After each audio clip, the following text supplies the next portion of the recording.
That's how that's how we just get in the zone. Thanks for coming on, Cliff. I'm really excited to talk to you. Thanks for having me. Fun to be here. Yeah, this will be good. This is the first episode where I just have realized that I have a podcast, and so I can just email people who wrote books that I really love and say like, "Hey, will you talk to me because I have a podcast?" And so far it seems to be working. So I will have to keep doing this.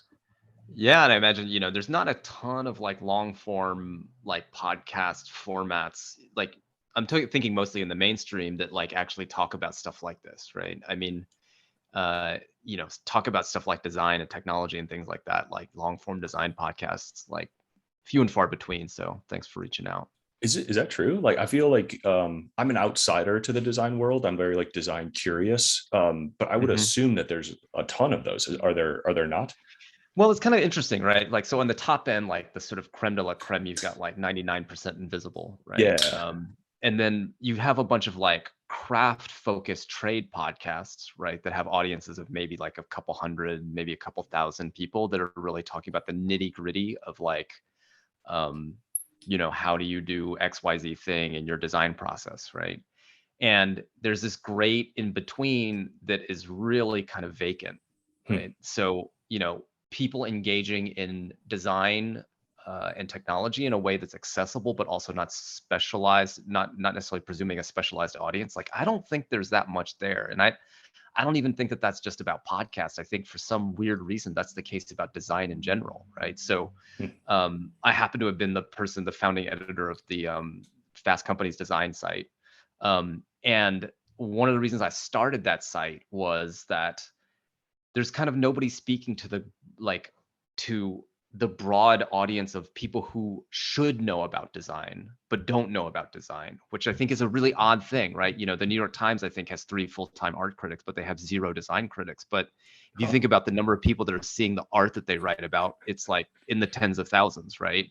You think about the number of people that are experiencing the designs that we live with every day, you're talking about tens of millions, hundreds of millions, billions. There's Yeah. nobody talking about that. And I think there's a lot of historical reasons why that is, but nonetheless, here we are. And so I think a lot of people think when they think about talking about technology, they talk through the lens of technology, right? So they're talking Hmm. about like, oh, there's this technology, this company has this technology. They're not talking about actually the design and like the way the buttons and the way the feedback and the way the sort of the assumptions being brought to the product are informing the thing that you see and feel. Like that sort of dialogue just doesn't really exist. Yeah, it's so it's a little like this is water, right? It is design surrounds all of Yeah, us absolutely. constantly, but most Yeah. of it, if you aren't evaluating it, you just kind of take it for granted, whether it's good or bad. It just feels like magic. Yeah, or it just feels like, something feels like magic until it feels like mundane, right? It's like it feels like Hmm. magic in the first couple times you use it, and then after a while it just fades and you just take it for granted. And that's like sort of the constant shifting sand that design sits on, which is that like it's great and then it gets outmoded very quickly. And so that Yeah. actually makes it, especially at digital design, it makes it very hard to talk about in a way that like in a way that always feels contemporary and relevant, because like, us talking about the iPhone in 2006 is not going to be us talking about the iPhone now, right? Right.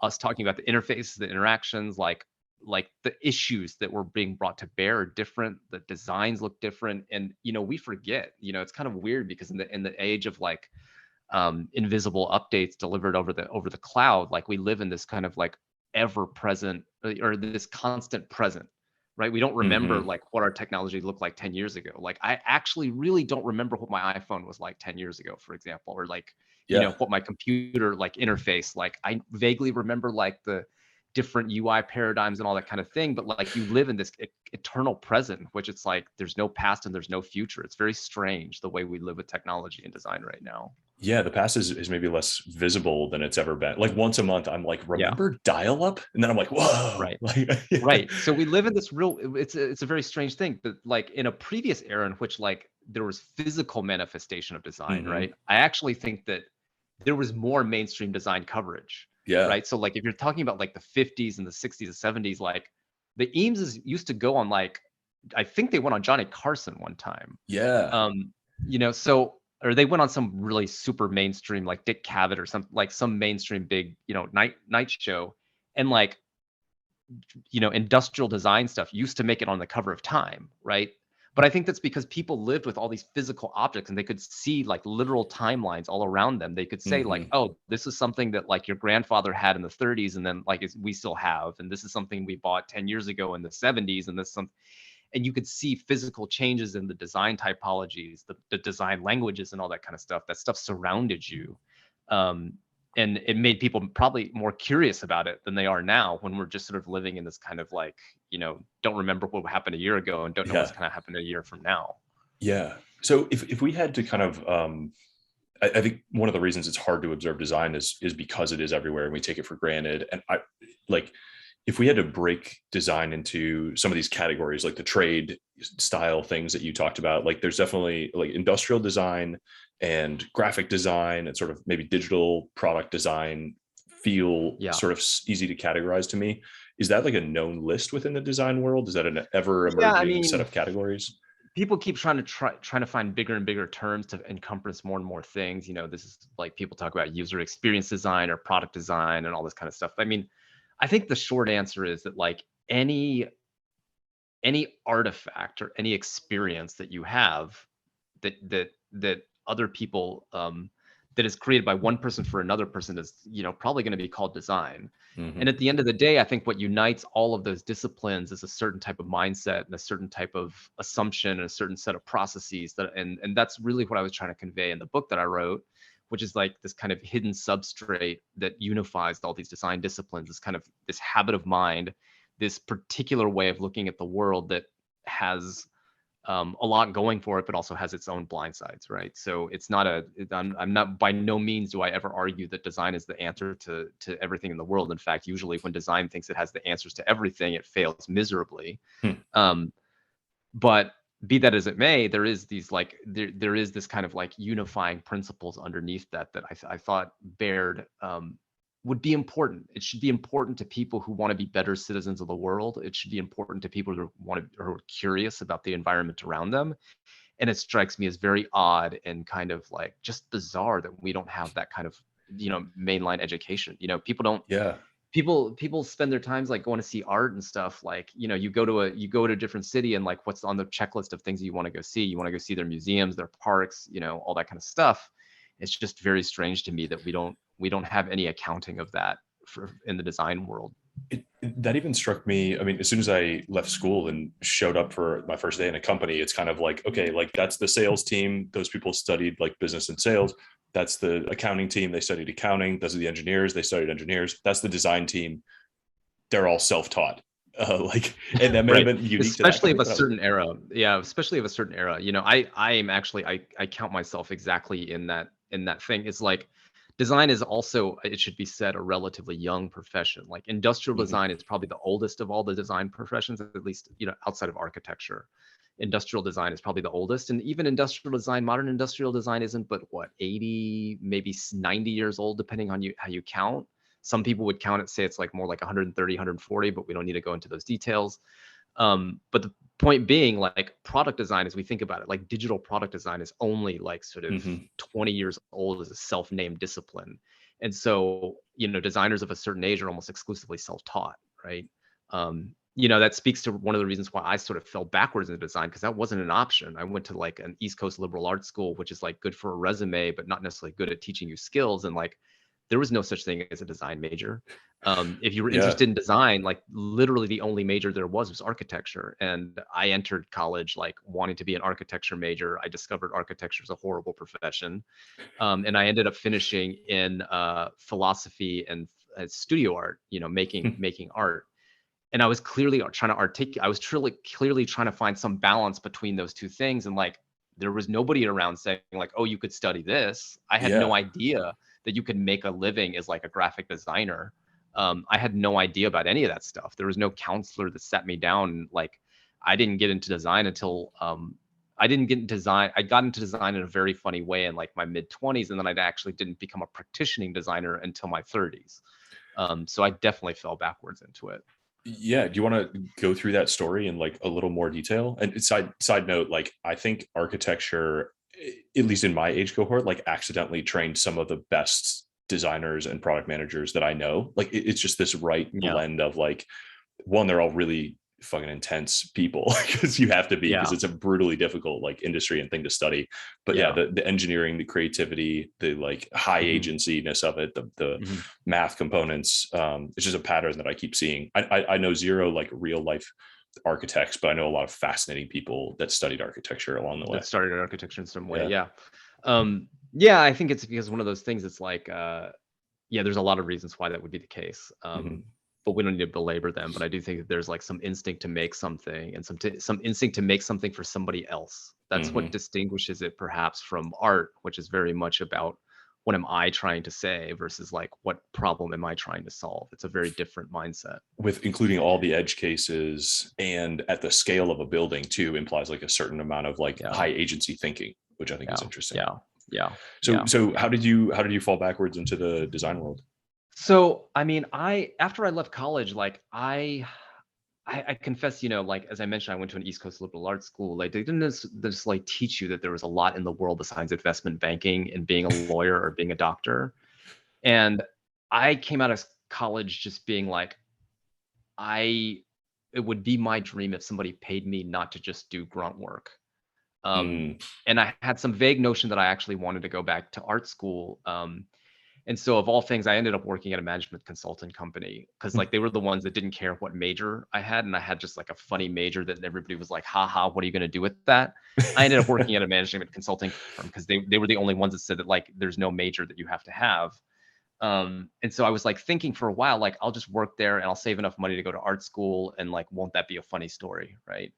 So I did that for a while, but then like as I actually started like making my way through the world learning about it, I was like, no, I'm not ready to go back yet. And so I was like, I want to get closer to something like creative.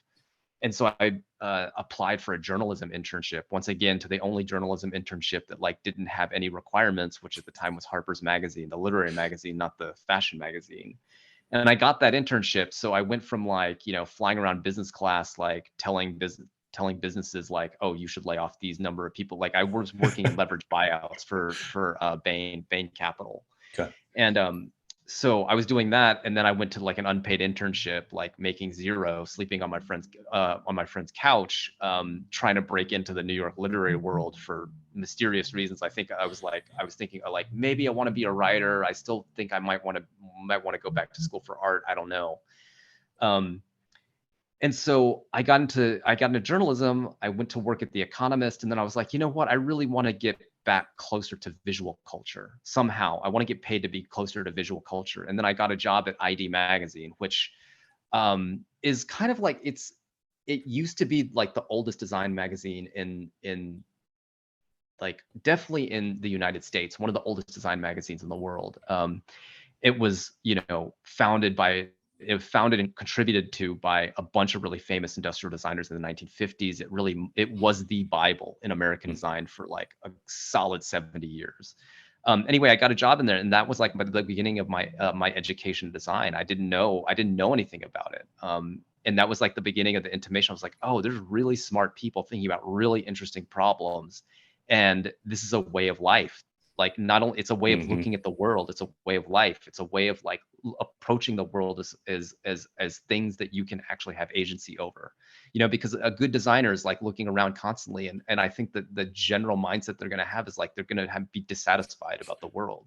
They're going to see that, oh, this should be this way, this could be better, this could be better. And like all the designers I admire, they look at the world as very contingent, right? They look at the world as like it is this way now, but it could be a different way. And I just found that really amazing.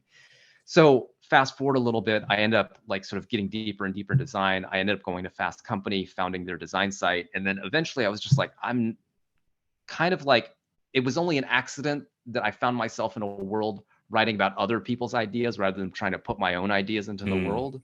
mhm. And that had been frustrating to me for quite a while. And so I just started dabbling. I started making wireframes and started doing all this stuff myself. And eventually, just because like I had started this site, I had enough like I took a detour, went and worked at Wired for a while as their design editor, and then came back to Fast Company and worked as their like head of UX and product, right? So I just like sort of dove into Mm, this job that I had never done before, but I had at that point like started making enough stuff, or like I was at least able to communicate enough ideas and like understand enough about the technology that I had a boss at the time that really trusted me to give me this chance, like thinking that I would be able to learn. And so I did.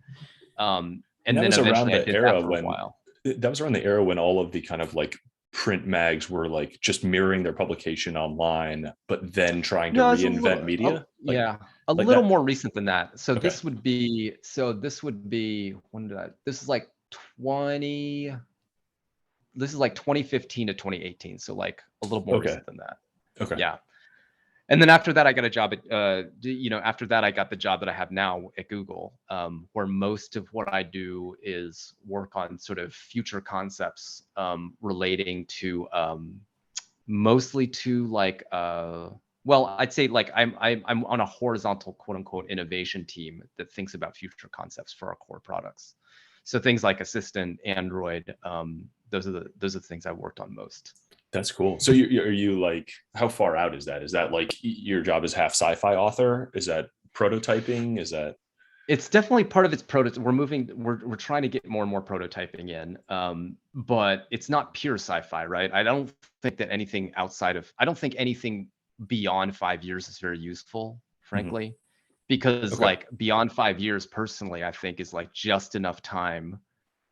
Like I think it's just enough time for somebody to say like, I don't need to pay attention to this Yeah. because this doesn't impact my world right now. 10 years away may always be 10 years away, but 5 years Yeah. is probably getting closer. So, okay. Yeah. So I mean, my sweet spot, I think, is between 2 and 5 years out.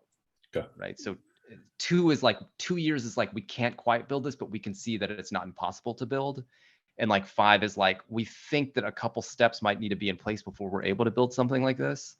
But it doesn't seem, like, this is all intuition, but like that's what my personal sweet spot. I think some other designers on my team, like it's a team of like principal designers, and I think there's a couple others that are maybe like more in the sort of different time periods, right? But Okay. to me, I'm most comfortable in 2 to 5. That sounds like a very, very fun job.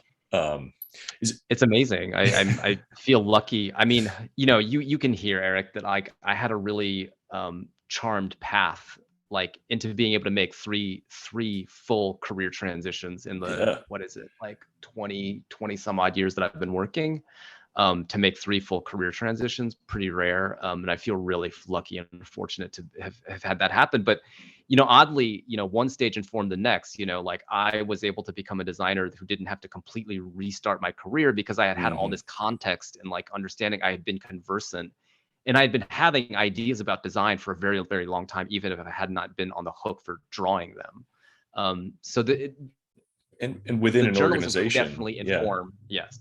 Yeah. The journalism career definitely did inform me becoming a designer, and it gave me a certain access and a certain wherewithal. Like I had been writing very publicly about design. A lot of people knew my name. They grew Mhm. up reading my stories. They came of like there was designers of a certain age that like came up reading my stories and like reading them in class and all that kind of stuff. And so that helped me. So it wasn't like quite this complete break, punctuated equilibrium sort of massive change. There was some Mhm. continuity in there, but I definitely feel like very fortunate to have made that transition. And then culminated all of it in putting this book together, which is pulled Yeah. from both of the best of your worlds, which is really interesting. And So so, yeah, and about that book, I really thought about it almost like this is almost like my goodbye to that phase of my career mm, of writing about journalism or writing about design rather than doing the design. And it was just like my, like the sort of end marker. Here's like basically 12 years of talking to people every single day about design, yeah. writing or editing something about design every single day. I think, the number of stories I edited between Fast Company and Wired was something like 7,000 articles or something like that. So like Holy that, shit. the book represented, the book represents like this kind of like, I just wanted to get it out there and say my Yeah. piece before I moved on. Yeah, that's amazing. So did you have a hard road into Google at that point, or? Yeah, it wasn't easy. It wasn't easy. So like I had, it was kind of funny because the the backstory is I was invited by a friend of mine to go speak at a event for about half of Google's designers. Not half, like call it maybe a third of Google's designers, so several hundred designers. It's much bigger now, but at the time it was like several hundred. And I gave the keynote speech at this for this big group of designers, and I was like, usually I speak about design. At the time, usually I was speaking about design to non-designers. Like that was a little bit my role of like, that was the sort of gradient of translation. Mm-hmm. And so this time I was like speaking to real people that were in the guts of it, right? And so Yeah. like I was a little bit intimidated, right? I was a little bit like, I don't know that how much I have to say to these people, because like I haven't been a production designer for 20 years. I can't tell them like how to draw a better sprite or like do a better like UX animation. Like I can't tell them to do that. But nonetheless, I did a presentation, and I did a presentation specifically about this idea that the seams between products are neglected in the digital world today. Like how one product transitions to another. Like there are all these sort of like individual kingdoms that just sort of like, you kind of teleport from one place to another without much real connective tissue between. And I wrote the presentation was basically about the seams that exist between our products. And just like, lo and behold, like that turned out to be something that a lot of people inside the company were really interested in. Like unbeknownst to me, I kind of like hit the nail right on the head. And so I started talking to them, and it took years. I mean, I was talking to like my boss, like just informally, just getting to know each other for like at least a year. I think maybe a little longer than that. And so I eventually came in, like eventually called me. He was like, I finally have something that maybe shaped like you with enough like latitude to do like exploratory stuff that you might work out. But he was like, I don't know. I'm not totally confident that you're going to work out in this job. Like this is a risk for us, but nonetheless, he took the risk. Like I think he actually had to escalate my hiring, because initially I think my hiring committee was like, he doesn't have enough like, hardcore product design experience. And I feel really fortunate that he took that chance on me. Yeah, I feel everybody that I know in Google has a road of tribulations leading to their employment. Yeah, it's not easy. Yeah. So before we move on from that kind of day job piece, like I don't know, this 2 to 5 year window is really interesting. So when you approach a design problem in that, are you typically like starting with a problem? Are you looking at a technology that's about to reach maturity or distribution and sort of marrying those? Like what is a little bit of the process? I think that anybody that I think says that they have this XYZ process, I think is bullshitting, because I think that the reality is like you're being led in part by intuition, right? But I will say, like, look, everything that I work on does start with the problem, but there's problems from several different angles, right? There's business problems, there's cultural problems. And any design solution could speak to any one of those, right? And often a good design solution should speak to all of them. And so, without giving away too much, I've been immersed in many problems that span across all four of those quadrants. And sometimes in one project, one quadrant like is a little bit more intense. The heat map of like where the problem lies is a little bit more intense in one quadrant than another. But that's like those are the things, like I'll be working on something that's a hardcore ecosystem problem. I'll be working on something that's like, a business problem combined with a user problem. But, I think with a lot of this sort of the way kind of quote unquote user friendliness or UX design, I think has made its way into Silicon Valley. Everything is the user problem is defined as the paramount thing. That's defined as like, that's the king. I think every single one of these companies is really like, that's the way they speak now, is like, we consider the quote unquote user above all else. And that's very much one of the mindsets that I wanted to actually unpack in the book that I wrote. Do you consider this? But then, also like, in terms of actually just to one thing, you're talking about Incipia technology as well. Like we do like in the solutions that we're trying to create, there's always this sort of like background, the bubbling up is like knowing like what technology is coming and how it potentially could, what could potentially be done with it in the future. Yeah, Things like natural language understanding, certain types of ML, that sort of stuff. In service of solving the user problem. Absolutely. Yeah. Okay.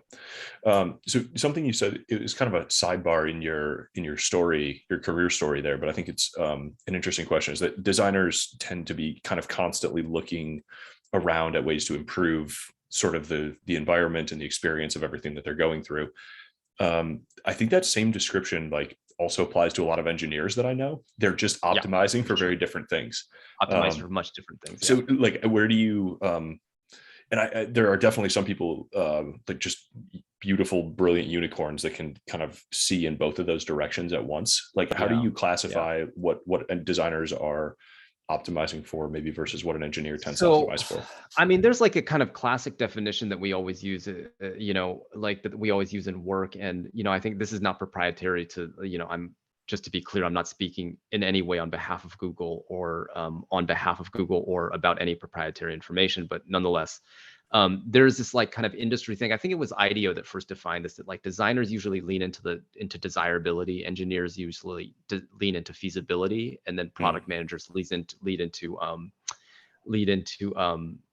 God, desirability, feasibility, um, uh, viability. But In other okay. words, like the sort of whether or not this is going to succeed as a business, whether or Yeah. not there's a business in this, right? Yep. And so, like, I think those three mindsets roughly speak to where because I think a lot of engineers look at problems and they can see the exact path to building the solution, right? And I think that that is the magic of engineering, is that wherewithal to just build a solution because you can build it. But I think designers think in somewhat different ways, insofar as they're thinking like, what would the best thing that I could make be, and then like they have to enlist other people to work backwards from that, or they have to translate the things that they know from engineer and PM into see if they can somehow translate those lenses into the thing that they made. So I do think that there's a little bit of like there's a little bit of a kind of leaping into the void sort of Yeah. thing with designers that great engineers do this too. Like they go in and enter into high ambiguity areas where they may not necessarily know that they can build something beforehand, and they just try to figure it out. But I do think the designers tend to think about the end experience as opposed to just like how you would build it. So they're thinking specifically about how does this feel? How does it feel to use this, and what kind of like what sorts of, I don't know, how do I want actually somebody to live with this thing? And I think that's really like that's one of the, I think, calling cards of a good designer. Yeah, that combination kind of calls up a few of the Silicon Valley great stories to me. Like that, you can see that pattern in how Pixar evolved. You can see that pattern in, I think Ken Kosienda's book about building, Yeah. software for the iPhone, and certainly Apple's story of like, Yeah. So what's interesting actually is that typically in a lot of industries, like designers and engineers start much closer, and then as the industry matures, they end up further and further apart as you end up having to have higher and higher demands for like fidelity and all this kind of things. Like, you know, it, in if you think about like, for example, in the era of like Mac, like for creation of the first Mac OS, like there was no distinction between the designers and the engineers. Like they were right. both like Yep. the greats of that era, like Andy Hertzfeld and all those greats that worked on the Mac, Bill Atkinson, who I wrote about in my book a bit. All those guys, like they were both designers and engineers, and like you had to be in that era because nobody had said that they were different, because like ultimately you were the one like actually creating the UX. And like today, like I don't even know what you would classify a lot of those people as. But as the technology got more and more sophisticated, as it became more and more hard to do that all in a single person, those disciplines started growing further and further apart. I mean, you still find the rare unicorns that can do it all, but I think that the unicorn that is both the engineer and designer is getting very, very rare indeed, because of the demands of both professions right now. Yeah, they keep getting deeper and moving faster, and yeah, it's much more challenging to kind of do it all. Is there something in your life that you would desperately love to redesign, or that you're frustrated with? Oh, I mean, I sort of am working on it now, but I think designing an OS from scratch would be really incredible. I mean, basically almost nobody has that opportunity. There's a lot of people that do this like at a conceptual level and all that kind of stuff, but like, designing an OS from scratch, I think would be really like that's the, I mean, I have friends that worked on Android or iOS, and that opportunity comes along like once every 20 years, right? Yeah. It's just a very, very rare thing to be asked to design. Um, and it's one of those things that like if you do it right, it's like you have to think about I would hope that you're thinking so far in the future as to thinking about like what can I ship now, and that's really what I think that is really exciting, because you're really designing the scaffolding around which the future will be built, and it's a hard problem. That, you know, it's just like a really hard thing to design. That's an interesting selection, because it's something that, as a non-designer, like I kind of totally take for granted. You know, Yeah. it just feels like the environment that we're born into, and even having agency over like a web page or a program is different than like, oh no, we could redesign this OS. So what at the OS level? I mean, does Well, that so arise here's the from thing. observations of problems from you? Yes. Okay. So, you know, I write about this very briefly in the book, but like, I think, I think a lot of like, think about mobile operating systems right now. They work on this like metaphor of apps that sit sort of on this equal hierarchy on a home page, right? They're essentially all little silos that you dive into depending on what Mm-hmm. tool you need. And I find this weird because, you know, when you wake up in the morning, you don't think like, what car do I need to call? Like, or what car service do I need to use? Or what app do I need to use to go find, go have dinner with my friend and all this kind of, you think like, I want to have dinner with my friend. And then you work backwards from that to all the services that you need to do that. Mm. Right. It's weird to me that on the mobile phone, those things aren't just combined for you into one thing. Instead, I have to go into 6 different apps to do this one overarching goal, right? So you have this world in which all these services and all these kinds of things have been disaggregated, sort of like, have been siloed, and they sort of don't sit at the level of like, what are my goals, right? I would love a future in which like those things were composed for me, Mm-hmm. like in which like, I'm like, I can just like tell the computer what I want, and it just brings all the tools to me, right? So like I give this analogy in the book that I think is totally weird in our technology, that like I think if you were to go to a personal trainer and for the first time, they would ask you, what are your goals? And Mm-hmm. you might say something like, I want to feel better. I want to lose 10 pounds, and that kind of stuff.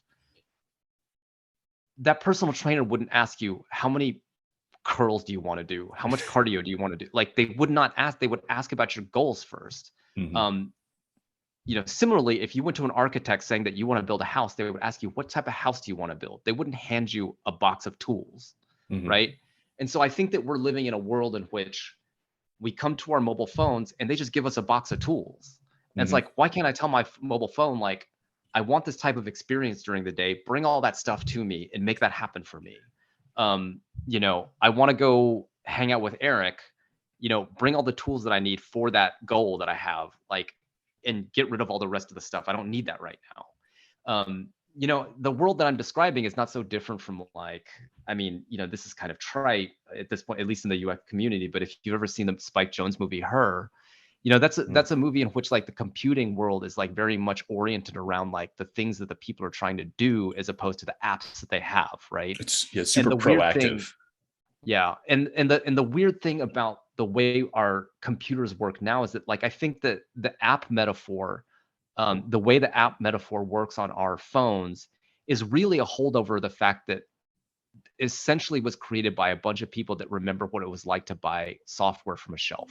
Mm-hmm. Like literally, it's a translation of the metaphor of a bunch of different pieces of software sitting on a shelf inside of a store. Like if you remember the first Apple stores, like you remember all those boxes of software that used to sit right there with like Yeah. $300 price tags side by side by side by side on the shelf.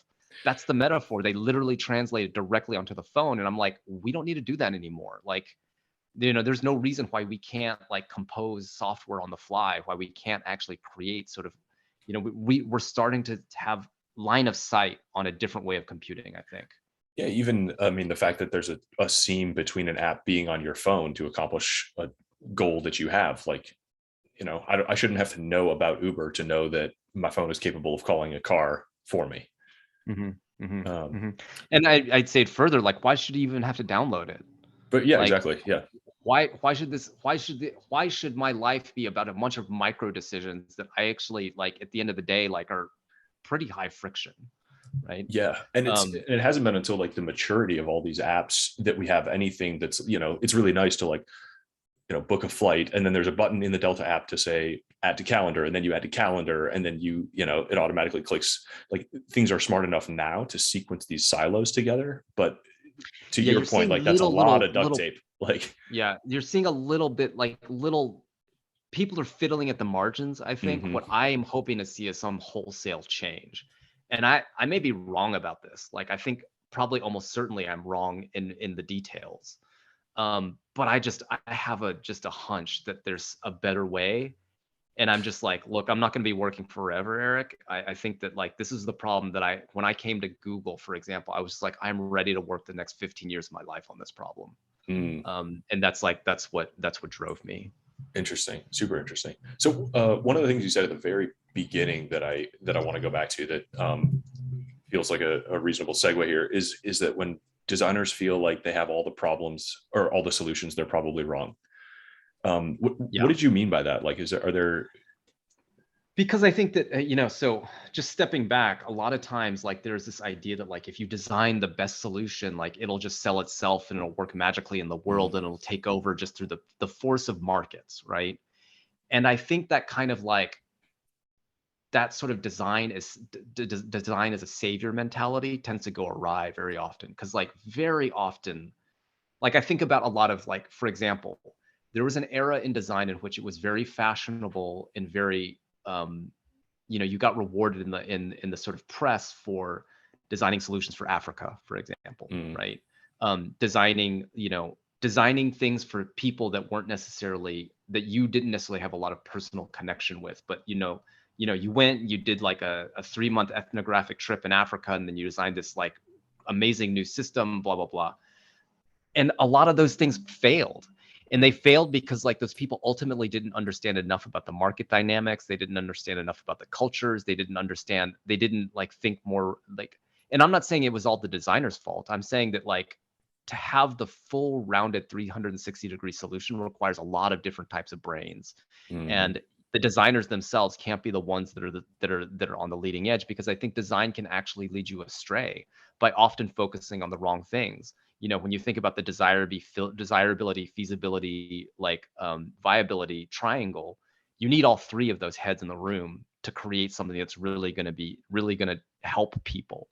Um, and I think when you lean too much into like, this is the most desirable thing, and then, oh yeah, it turns out to be way too expensive, or it turns out not to work that great, or it turns out to like not be supported by a viable business model, all this stuff fails, right? And so mhm, I think when you put design, when you elevate design to absolute decision-making power, you end up in a very precarious place. Which mm. isn't to say it can't work sometimes, but I think it works out very rarely. It's interesting. Yeah, I think the cases where I see or maybe I hear about design most prominently is maybe when it's brought to industries where it's weakest in that triangle, where like design has Yes. historically been lagging. So I think Yes. stories like Airbnb and like Method Soap are both ones Yeah. where the story is like, hey, somebody in this industry finally hired a designer and the company worked. And Right. I think it's like Right. your context is great. And that's like, it is not that design alone provided that solution. It is that that was a historically really weak muscle in that triangle. And adding that component was just so noticeable that that company took off and it became a competitive advantage for them. And I would say that the designers in every single one of those cases had like sympathetic partners that understood Yeah, where they were coming from, right? That for that were sure. willing to make that change. And the thing that I would say too is that like a lot of like design's greatest impact can be found in, I think, probably right now in some of the most unsexy places, right? So we Hmm. tend to focus a lot on consumer experiences, but like I, for example, just spoke at a health conference with about 7,500 attendees for Jefferson Health. They're like the largest hospital system in the Philadelphia area. And they are very indexed on bringing service design. Service design is basically design thinking principles brought to bear on like services as opposed to like Hmm. digital or physical products.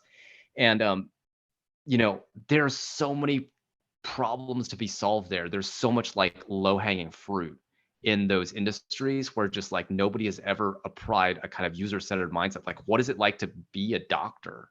Like, what is it like Hmm. to feel like sit in that seat and to like get all this information and like, have all this like just that experience of that person as a user. Like not many people have thought about that. Like think about like, I don't know, something like logistics. How many people like have applied a real designer's lens to what is it like to be a logistics manager?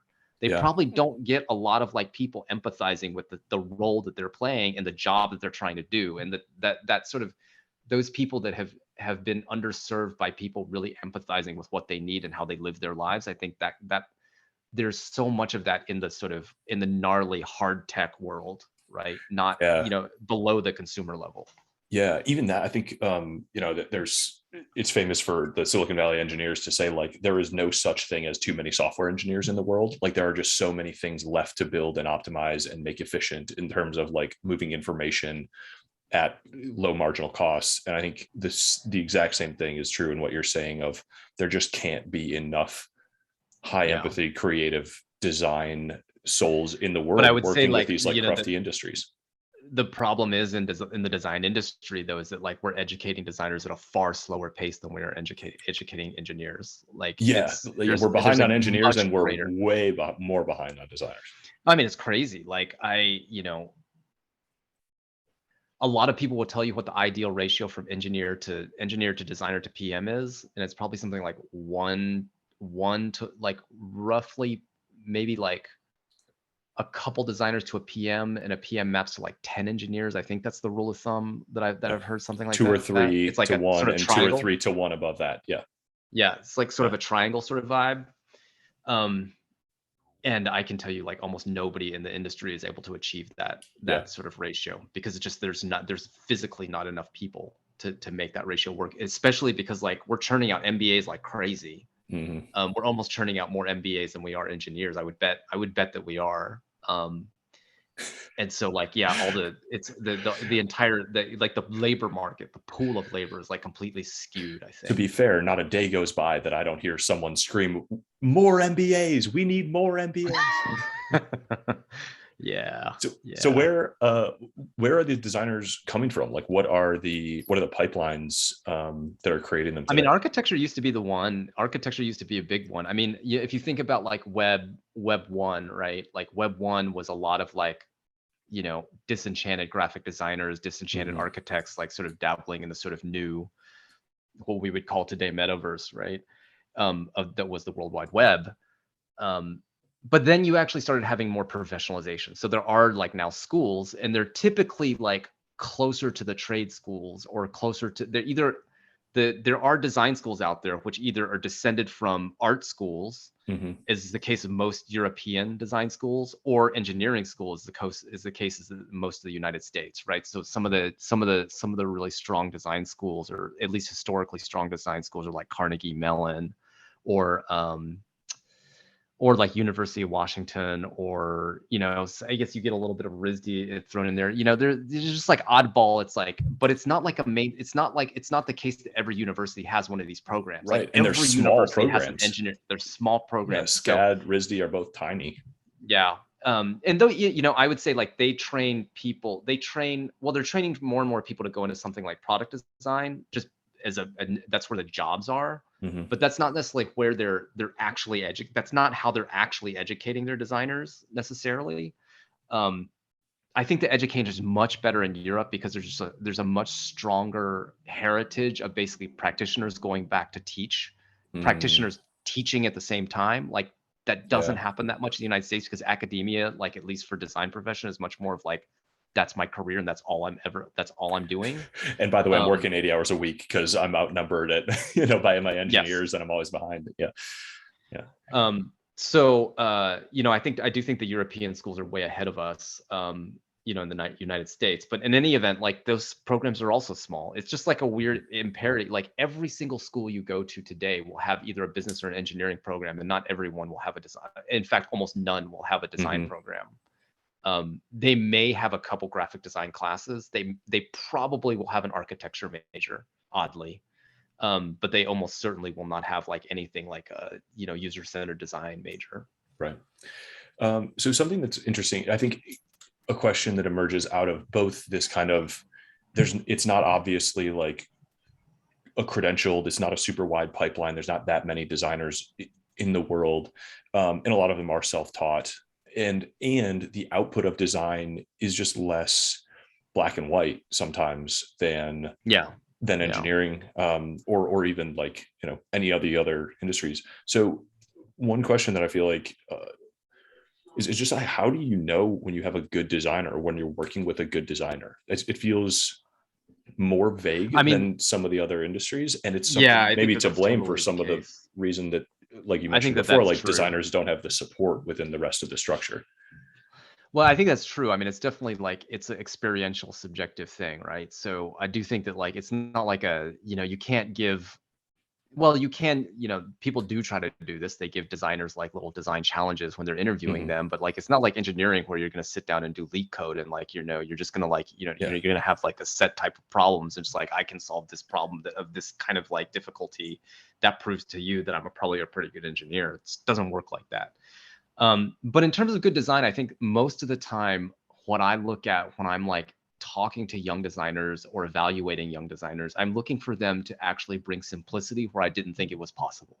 Mm. Um, to surprise me with how simple the solution is to how hard the problem is. And the second thing that I'm looking for is I'm just looking to be surprised, right? I'm looking for like something to be solved in a way that I have not seen solved before. Um, because I think that there is this magical tension in a great design between creating something new and creating something recognizable. And that's like this magic thing of like finding that right magic where it feels like you've always used that thing, but no, you in fact haven't used that thing before. Mhm. Like that's the kind of like that's the magic of design is like enough referential a referential foundation that can make something immediately intuitive, but enough creativity to just like sort of take the user into a place they've never quite gone before. And we're surrounded by like, and that's the reason why a lot of really great design is really unappreciated, right? Like Mhm. really unappreciated. Like I think about like I think about things like, Instagram stories, right? Yes, that was like a like copycat thing from Snapchat, but like they didn't have to teach anybody to do it. People just started doing it. And like, the iPhone, like nobody had to like sit or, I mean, I credit Apple with a lot of this, that they sort of, um, as that company matured, the instruction manuals got thinner and thinner and thinner to the Mhm. point in which they were literally at the end just to like turn it on, and that was it, right? And so I do think that there's so many examples that are around us to the point now that that's almost the expectation that Mhm. you don't need to be instructed on how to use something, which I do think is like I write about in this in my book is like that is I think a real symbol of how our relationship with the technology around us has changed. Because like I don't know how old you are, Eric, but I definitely remember like not being able to figure out how to turn off the blinking light on the VCR and like going and finding this like thick ass user manual that like you Oh couldn't yeah. make heads or tails of, that was clearly written by an engineer who had never tried to communicate with like a non-technical person. In size um 4 font, like black yes, and white. Yeah, my dad and it kept was every wild, right? instruction but book like ever because just but in like case. look at everything around you now. Like it's almost never the case that like certainly not with high technology. Like Mhm. certainly like if you have like bad like printers are still stuck in this like paradigm, but like Mhm. elsewhere like it's like you don't have that expectation anymore. There's just this like this expectation you could just pick it up and start using it, which I think is like that there's so many assumptions and so much hard work and so much like paradigm shifts in the way people think that led to that change. It's probably good for all of us that that is the bar now. Like when I sit down and try to do something and I can't do it, I blame the company instead of me. I'm like, this is a Yeah. frustrating experience, I'm over it, I quit. Like Yeah. that is different than, I think 10, 20 years ago. Like we just have a different bar for our own user experience as Yeah, consumers. and I mean this is the paradigm shift that I write about in the book, which is this idea that like blaming the user to blaming the designer, Mhm. right? This shift from if you didn't get this right, that means you weren't taught well and you need to teach yourself, Yeah. to the user doesn't have to do anything. We should understand enough about them that they don't have to actually bring any new assumptions, that they should be able to figure this out on their own without necessarily any explicit instruction. Like and it happens very very quickly in the course of 30 years, but it's not the 30 years that people think it is. In other words, a lot of people would date that like probably to Apple. And I argue that there was 30 years of work. I mean, this is more than an argument. I think a lot of like most people that know this history would agree with me. There's like 30, 40 years of work before that, before the first Mac ads, that sort of Mm-hmm. started to change the temperature and started to change the assumptions about what design was and whose fault it was when something went wrong. Namely shifting the blame from it was the user's fault to like it was the designer's fault. Yeah, it's really interesting. I'm reading this book by Carlotta Perez right now. It's really interesting how she talks about like technologies change and then the culture and sort of expectations change around that depending on the technology and Yeah. the type of technology that's changing. I don't know what about like the computer revolution or the web that made that change, but I think that's been a change that's accompanied all of these new technologies. Yeah. But we're all more like independent than we used to be, actually. And I think so. This is another question that I have for you. Is like, I think more of us are writers than there have ever been. More of us are photographers. So many More of us are skills. designers too. And yeah, I was gonna say like, so more of us are designers. And what does that mean? Like, how can we all learn to be at least aware of our own design responsibilities, I guess, and maybe improve at them? I mean, that's one of the core questions of the book. I mean, I do think that like, look, often people ask me like, oh, how can I make myself into a better designer? And my answer is never go learn how to do XYZ thing or go learn Mm-hmm. XYZ program. Because at the end of the day, like those skills are going to be commodified. Those Mm-hmm. actual skills are yes, there's actually craftsmen that use those tools better than anybody else. But I do think that that's not necessarily where the actual the core value of design is. I tell young designers who ask me that question, look, the best thing you can do as designer is to be more and more aware of the world around you and read about as many things that are not design as you can. Because I will tell you, like reading about behavioral psychology or behavioral economics helped me a lot more about thinking about what design is than, reading another UX thing about like, whatever button placement or Zipf's Yeah. law or whatever. Yeah. So, I mean, I do think that thinking of yourself first and foremost as a citizen of the world and a designer second, I think is like, that's the number one, like habit of mine. I mean, I think that one of the things is that people ask me like, oh, I'm looked at in at least among my peers as being like very highly indexed on like sort of strategic thinking about design that like has sort of user impact, but also business impact as well. And the reason that's the case is because I was a journalist for over a decade, and then I dabbled my hands in management. Like I had two lives, two careers Mm-hmm. before I ever became a designer, and so like I just have a different lens on the things that I create. Mm-hmm. And I think actually that's not out of reach for anybody. It's not like you have to like. I'm not telling people they have to go spend 15 years wandering around in the wilderness figuring out what they want to do when they grow up in order to be a designer. Like, but I am telling people like that you need to get out of the design world and actually be engaging with other people, scientists, fiction, like, Yeah. just expanding your view on what matters in the culture. Do you think the design world is kind of uniquely accepting of sort of latecomers with different backgrounds? Depends. Sometimes people are pretty hostile to Mm. it. Sometimes people are just like, look, you can't do this thing. Like, and I will admit that I feel a lot of imposter syndrome in that, because like, yes, I can make my ideas tangible, but I'm not going to be the best person in the world at it. Like, that's just not my job. Like, Mm-hmm. so I do feel about self-conscious about it, but I do think that I mean, in my experience, it's like, there's many different ways, like just as there's many ways to be an engineer, like there's some engineers that are like architects and there's some engineers that are just like the real craftspeople that know Mm-hmm. every single in and out of a language. Um, I think there's different ways to be a designer. There's people that are sort of like the kind of like the big picture people, and there's the people that are the last mile picture. Sometimes this is one of those instances where I think the unicorns are dying out. They're becoming fewer and fewer in number. Like you used to have designers that could do that full spectrum. Mm-hmm. I think, Apple, for example, they very much believe that that's the type of, they want somebody that can do the full spectrum. But I think there's fewer and fewer of those as the world gets more complex and design gets more and more specialized with higher and higher demands on craft because of like the scale of your operation, just the general fact that everybody's getting better all the time at like very specific things. Yeah. You know, you could dabble in graphic design and ship an icon that actually would be seen by billions and billions of people like, you know, a few years ago. Nobody will let you do that now. Yeah. Like nobody will let you do that now.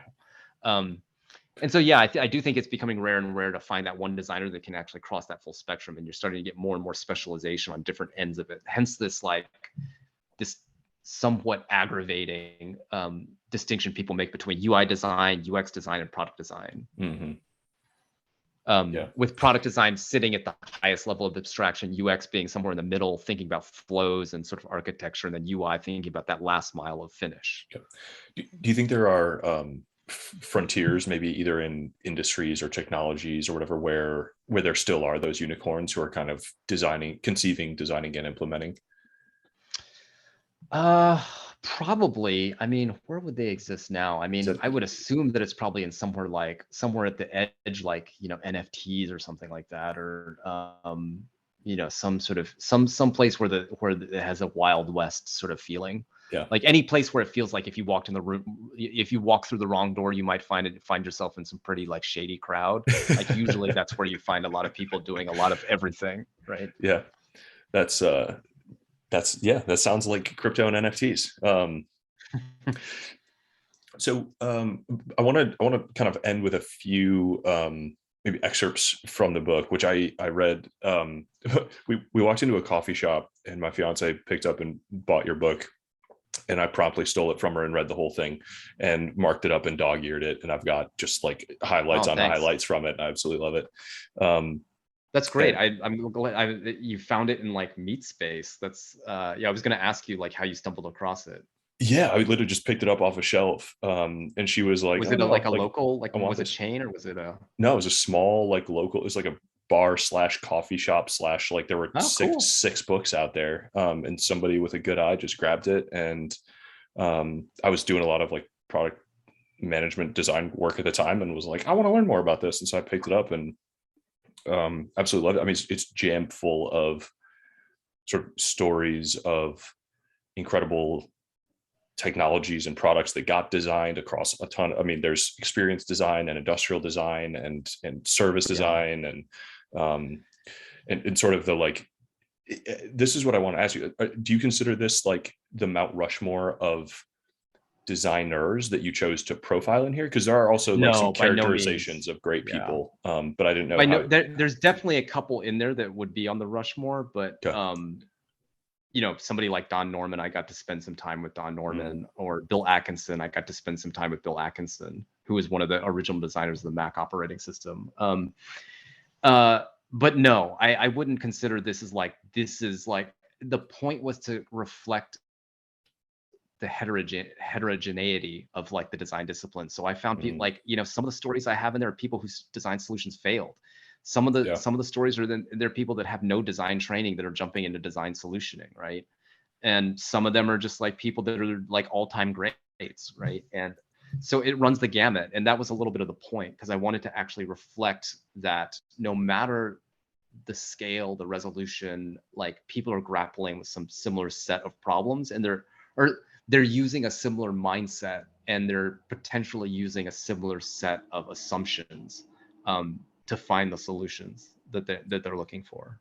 Yeah, I think that comes through. Do you have like, what do you think are the core concepts? Because you don't write it explicitly like that. You really like, you tell stories and kind of let people make their own connections between the two of them. At least or between all of them. That's how I felt. Did you have a sort of a set plan? Yeah, of like, I want people to take away these main concepts. I wish that I had done a better job at that. If I had to do it again, if I had a mulligan, I might have been more clear. I mean, I think that the big themes are basically the titles of the chapters, right? So I do think that like the importance of kind of rooting metaphors in product design, I think that's one of the big themes. sort of the fact that feedback and the way feedback is delivered, how it's received, how it's acted on, like that defines the feeling of a product. And so those are the two big ones I think I view as like the most important things. And then there's a bunch of like little smaller design principles that are sort of more or less surprising. And then I would say like mental models, right? So how do you instill in the user like an idea about how something works? And I argue basically it's metaphor and feedback together that allow you to create a mental model. But so those words are really loaded. There's a lot behind them, but I do think that those are kind of like the three big ones in terms of like, if you were to say like, why does this product feel good and this one feel bad? Why is this one easy to understand and this one is not? And I think it comes down to those three things. So a metaphor, just for the uninitiated, is just like, what is the root? Like humans, by the way, like they don't actually think about things. They think about things through analogy. There's lots of cognitive science around this that's been shown over and over again, but people think metaphorically. And so they extrapolate, they relate the thing that they're using to something they've used before. And whether or not you realize it, every digital product is capitalizing on that in some way, right? So like the desktop metaphor in the personal computer is probably the most famous one, which we sort of translated into the smartphone. But also there's a bunch of like physical metaphors for how objects can be manipulated and changed that are taken from the physical world. Feedback is just this idea that like, offering a user a prompt to do something, confirming the fact that that's been done, and sort of tying that like little tying those actions to something that happens in the world that is then communicated back to the user. That's basically a feedback loop, and that needs to be designed. And like a lot of the greatest products in the world are thought very intentionally about feedback loops. In fact, I would say like the success of the smartphone isn't necessarily about, how easy it is to use. I think it's actually just because like we are literally walking around with a feedback mechanism that we didn't have before, that is like basically it's a platform for any service in the world to create a feedback loop with an end user. Like that's how I would redefine the success of the smartphone versus like the way people have defined it traditionally. And then finally, mental model, like you're sort of like this hazy thing, like this, everybody has them, whether or not they realize it. They have some kind of like folk theory about how something works. And it's like those two things working in tandem together are like how a mental model is created. Yeah, just that expectation of what is going to come next. Yes, I thought exactly. I thought the feedback was a really interesting piece. And I've got an excerpt here, but I thought like everybody's aware of like, oh, like user feedback is important, like whatever, we go ask our customers how they felt about what just happened. But feedback, especially in your definition, goes so much deeper. It is like a button that stays depressed and lights up when you press it. And maybe it's important that both of those things happen so that that neither one of those mechanisms is malfunctioning. Or feedback in a service context where like the book opens with this story about a nuclear power plant disaster that is caused almost entirely by like poor design in the control room, and then shows the evolution of the design process, of the behavioral design process around how it teaches people to give each other feedback on tasks that have been completed. So it is really like, I thought you took the concept of feedback so much deeper than I had seen it anywhere else. And I thought that was really, really helpful. Thank you. So this feedback excerpt, it's feedback that defines how a product behaves in response to what you want. It's feedback that allows designers to communicate to their users in a language without words. Feedback is the keystone of the user-friendly world. Feedback is what allows information to become action. It's just such a good, it's such a broader definition, which really highlights the importance of it, I think. And I would say too, like another thing that I've been thinking about, if anything, if I write it, I do think I will eventually write another book. And I've been toying with the idea of writing a book specifically dedicated to feedback. And the reason I'm interested in writing that feedback book is that I want to reframe technology around the fact that most new technology actually is just about introducing feedback that didn't exist before. So think about like buyer-seller feedback. Buyer-seller feedback is what made it feel safe to do commerce on the web. Right? That's what made eBay from an obscure site into this monster. Like at the time, people forget about this, how revolutionary eBay was, right? It's what made Airbnb's business even possible, right? So it made Uber's business possible. Not just It's can what you made see the people car, trust, but can you trust right? getting in a It's stranger's what car? made Yeah. people. It's what made people trust in buying products over the internet on Amazon, Mm-hmm. right? So the point there is that like when you introduce new feedback, you introduce new possibilities, and even something like I would say like most of the businesses that you can think of are basically they put new feedback loops into the world, like Twitter. Facebook did, Yeah. Twitter. Apple Yeah. did, Twitter did. Like these are all companies that like their business literally runs on feedback loops. Yep. And I would say like a lot of new technology is about putting new feedback loops in as well. Like AI, ML, it's nothing different than basically saying, I have an algorithm and now that algorithm can take feedback. Like Mm-hmm. literally that's it. Like it can take feedback and respond to feedback. Like that's what that's what all these sorts of different ML techniques, like at the end of the day, that's what those algorithms are able to do. And if you think about like a lot of the things that like in healthcare and all these kinds of things, what they're actually trying to do is create better feedback loops between your action and what the influence of that action is, Mm-hmm. right? So if you think about, people are speculating about Apple building a blood glucose monitor, right? Like, what is that other than a new feedback loop about the way you're eating? Yep. That's what it is. It otherwise, like right now, the feedback loop that you have between what you're eating is like maybe how you're feeling, but that isn't like necessarily a great indicator.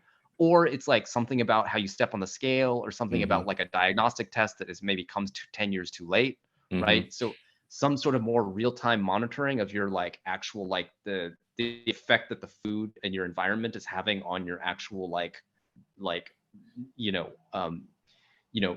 metabolism, basically. Like that's just a new feedback loop. And so you can imagine like people that can introduce new feedback into the loops will win. But I would argue that a lot of the feedback loops that we need are not existent, right? So you have climate change is a great example of like, there's Mm-hmm. just not enough good feedback loops of us being able to understand the effects that we're having in the world, not just on an individual level, because I agree, like it's clearly the case that individuals are not going to be the solution to the climate problem, but like even on a macro level, right? So Mm-hmm. like it's only within the last year or two that we've even had real-time climate or emissions monitoring, right? Mm-hmm. That's the first step that you need to create a new feedback loop in the world. Yeah. So yeah, it's just like there's instances of broken or non-existent feedback loops, I think, are everywhere and they need to be fixed. Yeah, I mean, even not necessarily, I think, broken even, but anytime you can make it faster or clearer. Yes. So to your point about like nutrition, right? Or more That is, actionable. Faster, yeah. clearer, more actionable. Okay. Yeah. Yeah. Those are all good. So the other maybe core concept that I took away, and there's no like chapter name for this, and maybe it's just because it kind of threads through all of this. And it's less of a design, I don't know, tool than it is a mindset probably, but empathy was one word that I feel like I saw over and over and over again, either through really getting either being the person that is the subject of the design as a designer, or really getting to know those people, doing massive research, or becoming those people, right? Like one of my favorite stories is the 21-year-old Henry Dreyfuss basically like getting sent from New York to figure out why a theater wasn't working. And it was basically like just too posh for the town, and everybody was coming in with muddy boots, and the carpet was all nice, and nobody wanted to come in just because they felt uncomfortable. So he's tear out the carpet, put in rubber mats, and all of a sudden everybody comes in. But just that little bit of story empathy. may or may not be bullshit, but it is an interesting. You were supposed to fact check this. It's your book. I mean, at some point, you can't fact check something that somebody said to a journalist like literally 100 years ago. Yeah, I mean, empathy is like, that's the thing. I mean, it's kind of funny because like, you have this whole school of thought that believes that like invention always comes from like the best innovation comes from people who are designing from themselves. But I make this point in the book that can't be the case, because like, even if it is like that one person that had that initial seed of insight, they actually have to marshal a bunch of people to work on the problem with them. They're not going to just continue on by themselves. And so you need to actually have empathy at scale to actually mobilize a workforce to solve a problem. And I think very much like the whole rise of like the design industry is about like sort of creating tools and creating that dialogue, saying like empathy is the thing that you need in order to create new ideas. Which changes the locus, right? It makes it not about the genius. It makes it about a process. of understanding other people, which I do think is like a valuable lesson just in life. Yeah, I love that. And I think the best designers that I've worked with had the humility to know that they didn't know the answer, and but they knew how to go do the work to build the empathy. Like some people are a little gifted with it, but anybody can run the process of like, just get in the pilot seat, like go to the movie theater, follow these people around, do ride-alongs, like Right. you will build that And empathy. have the ability to start over, and Yeah. like be willing to be wrong, and like be willing, like there is like, I do think that like as designers, as designers get more tenure into their profession, like the less and less precious they are about the solution. Young designers will often be very attached, and you'll just be like, this didn't work for this different reason. They'll just like go back and they'll just like change one little detail and be like, see, I fixed it. I think the most talented designers are the ones that can constantly start from scratch. Yeah, that's super interesting. I hope we get eons more designers. I hope at least one person who's listening to this chooses to become a designer as a result of this, and that we see designers marching that was farther the and ambition. farther. So, wait, I've been remiss to not mention my co-author who helped conceive of the book. But in any event, like that was the goal of the book. When me and Robert set out to write this book, Robert Fabricant, I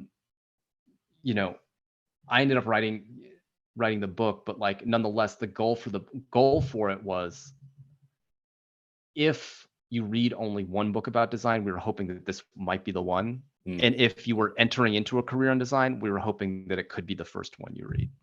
And that's no small ambition, but we tried to, I think it was really important to try to fill a gap in there that just doesn't exist. Like you just don't have like anything that like really makes people understand what the stakes are in design and how much it informs our daily life. I mean, the closest thing we have is The Design of Everyday Things by Don Norman, but I do think that book is very specific. It's very specific about a very specific era of design. And I did think that we needed like sort of something different out there.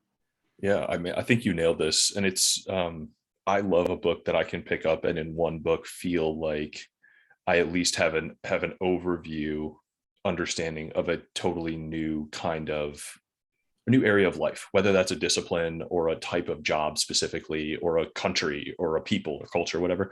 This totally feels like one of those. And I think anybody who is working with a designer, like this will improve your empathy for them and help your working relationship and help kind of help you to understand each other a little better and work together better. Help you understand why telling them to make the button bigger or a brighter color is maybe not the best feedback, right? Yeah. Yeah. And if you're, unsure of what direction to head, but you want to solve problems and don't want to be an engineer and do that much math, then design is an incredible path. And I think is what sets apart some of the most storied institutions in the world. Like I think design is partly what makes the Mayo Clinic the Mayo Clinic. They got absolutely floors of designers focusing on the experience of the patients and giving leverage to the staff and things like that. So I think you totally succeeded in this. Oh, thank you so much, Eric. I'm really glad you found the book. Yep, it worked out well. I'm glad I stole it from my fiance. Anything else you want to share with us? Any final stories or places you want to follow up with people or calls to action? No, other than to say, like, if anybody reads the books, like, let me know. Yeah, I mean, I'm just curious. Like, I don't know. I've sort of gotten out of the habit of journalism where I got to speak to new people all the time, but I'm always curious to like sort of learn about interesting things that are happening in the world. So if people hear stories, let me know. Yeah, I would like to ask you to just tweet more. Oh, I'm so bad at Twitter. You're so bad at Twitter. I was so excited that you had one, and then you just never tweet. I was like, I'm always psyched when I find an author on Twitter. I'm like, oh, good. This will be like book bonus chapters, and like it's not. There's something about the context collapse of Twitter that I could never. It just breaks my brain. Like the sort of the kind of like the hyperactivity of not knowing, like literally within like 1 inch, like where you're gonna go to, like this sort of zigzagging path in your brain. It breaks my brain, and I just could never. Yeah. And plus I get like, I think actually most of my Twitter followers are bots. Like I get like no engagement whenever I tweet, like literally zero engagement. It's just like crickets. And it's just like, there's the feedback loop, right? I'm not getting any kind of like affirmative feedback loop. And so I don't use that. I think Twitter broke my brain, but in a way that makes me love Twitter more. So this is what Twitter heads say, right? Owned by Twitter now. It's like literally they're just like, everybody's complaining, I hate Twitter, and they're just like on it all the time, which is just funny, right? Yeah, we're prisoners of our own design. About in the book. Yeah, funny for reasons I talk about in the book. Yeah. Yep. Well, Cliff, thanks so much for doing this. I really appreciate it. And I do hope you write that second book. I'll be excited to read much more about feedback. It says a lot if you can make it through the while. Yeah, it says a lot if you can make it through the crucible of one and decide you want to go back for another. So I mean, the first one took me 5.5 years. So and that was after 12 years of thinking of it, like not consecutively, but like like it's summarized like a decade of thinking, but it took me still five years to write. So yeah, I don't know. It might be a little while. I understand. Rest well. Thank you for your sacrifice. I appreciate you taking the time. Thanks for you taking the time. I appreciate it, Eric.